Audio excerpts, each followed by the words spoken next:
सौरभ, गया चलते हैं सौरभ के पास। सौरभ बताइए, बिहार की जिन सीटों पर वोटिंग हो रही है, जरा कुछ लोगों से बात भी करिए। आप गया में हैं, बताइए क्या हो रहा है वहां।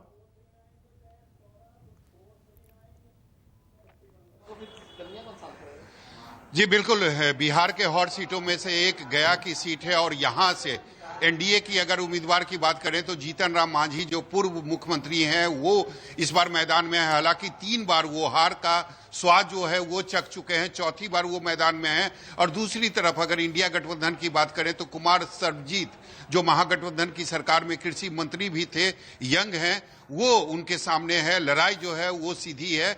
और इस वक्त मैं गया शहर के एक मतदान केंद्र पर मौजूद हूं। आप देख सकते हैं बिहार सरकार के जो मंत्री हैं प्रेम कुमार, वो इस केंद्र पर पहुंचे हैं और अपने मत के अधिकार का इस्तेमाल कर रहे हैं। हालांकि कुछ देर पहले वो लाइन में लगे हुए थे लोगों के साथ और अभी उनकी बारी आई है तो वो अंदर जा रहे हैं। इसके अलावा भी कई लोग हमारे साथ हैं, उनसे बात करेंगे कि उनके मन में क्या चल रहा है। वो वोट करने आए हैं तो उनके मन में क्या चल रहा है। सर ये बताइए, क्या चाहती है इस बार गया की जनता? विकास के विरोध में हम लोग आए हैं। विकास चाहिए और विकास हो भी रहा है। लेकिन सबसे दिलचस्प बात है कि 25 सालों का अगर गया का इतिहास देखें तो जीता वही है जिसके नाम के आगे मांझी लगा रहता है, चाहे हरि मांझी हो, विजय मांझी हो, राजेश मांझी हो, और इस बार जीतन राम मांझी मैदान अति पिछड़ा ये घोषित किया हुआ है तो उसी अनुसार तो आएगा ना। तो फिर मुद्दे की बात नहीं होती है ना, जाति के आधार पर आप लोग वोटिंग करते हैं। कोई जाति के आधार पर वोटिंग नहीं करते हैं, विकास के आधार पर वोटिंग करते हैं। जो 10 सालों में विकास देख रहे हैं उसके आधार पर वोटिंग कर रहे हैं।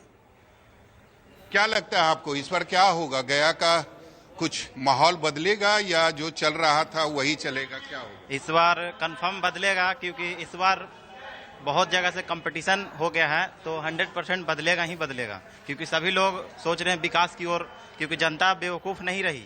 अब जनता बेवकूफ़ नहीं रही कि कुछ भी बोलकर हम निकल दें। जो सच्चाई होगा उसमें जीत होगा, उसका कंफर्म होगा कर कुछ। सौरभ, जरा इन लोगों से पूछिए कि इनके लोकसभा क्षेत्र के अलावा, इनके इलाके के अलावा पूरे बिहार में इनके हिसाब से क्या मुद्दे हैं, ये भी पूछिए जरा। विकास के लिए वोट करेंगे।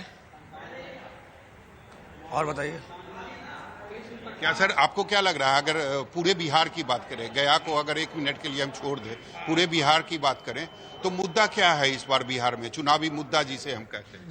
बिहार के लिए पर्सनली मुद्दा है विकास और बेरोजगारी को दूर करना। विकास करने के लिए और बेरोजगारी को दूर करने के लिए।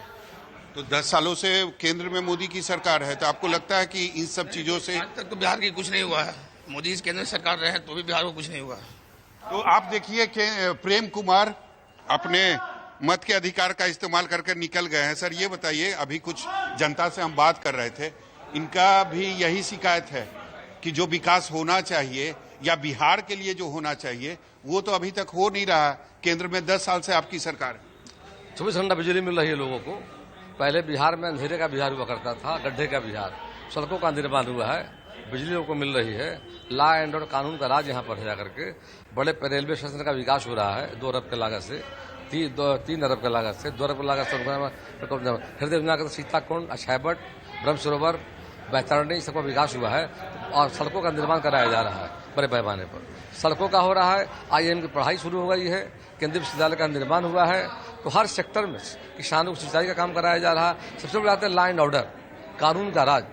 और आज सड़कों की स्थिति इतनी अच्छी हो गई है। एक समय था गड्ढे का बिहार, अंधेरे का बिहार, जंगल आज हुआ करता था। हम सरकार में जब आए, शांति लाए, कानून का राज लाए, विकास किया हमने। लेकिन सर 2 बड़ा मुद्दा है, चाहे अगर महंगाई की बात करें या बेरोजगारी की बात करें, तो उसमें हम लोग जहां खड़े थे वही है। महंगाई दिनों दिन बढ़ती ही जा रही है। भारत सरकार द्वारा कई योजनाएं लाई गई है। मुद्रा योजना के माध्यम से बड़े पैमाने पर रोजगार के अवसर प्रदान किए गए। जो कोरोना काल में फुटपाथ दुकानदार कोरोना काल में जो थे, उनको स्वनिधि योजना के माध्यम से फिर स्वावलंबी बनाने का काम किया जा रहा है। भारत सरकार के द्वारा रेलवे हो, टेलीकॉम हो, NH हो, हेल्थ हो, जितनी रिक्तियां थी बड़े पैमाने पर बहाली की गई है। बिहार में सरकार में हमें यहाँ बड़े पैमाने पर शिक्षकों की बहाली हुई है। रिक्त पद हैं, रोजगार के अवसर पैदा किए जा रहे हैं। माननीय मोदी जी ने भी PM विश्वकर्मा योजना लॉन्च किया है। 13,000 का बजट उसमें जाकर के है। समाज के 18 ऐसे वर्ग के लोग, स्वर्णकार, लुहार, बढ़ई, समरकार, दर्जी, इनके लिए मतलब मोदी की गारंटी है 400 बिल्कुल निश्चित मोदी गारंटी है मोदी की गारंटी है 400 के पार और बिहार में 40 के पार। तो बीजेपी के वरिष्ठ नेता हैं, 8 बार विधायक रह चुके हैं, इस वक्त बिहार सरकार में मंत्री भी हैं, प्रेम कुमार, वो अपना मत देकर, मत के अधिकार का इस्तेमाल कर कर वो निकल चुके हैं। उनका कहना है कि इस बार मोदी की गारंटी है देश में, इस बार मोदी की गारंटी है और लोग उसी को देखकर वोट कर रहे हैं। आपको क्या लगता है? वही बात है, मोदी गारंटी है। आप युवा हैं और आपके सामने युवा उम्मीदवार भी हैं, कुमार सर्वजीत, क्या होगा उनका? मोदी की गारंटी, मोदी की गारंटी। गारंटी।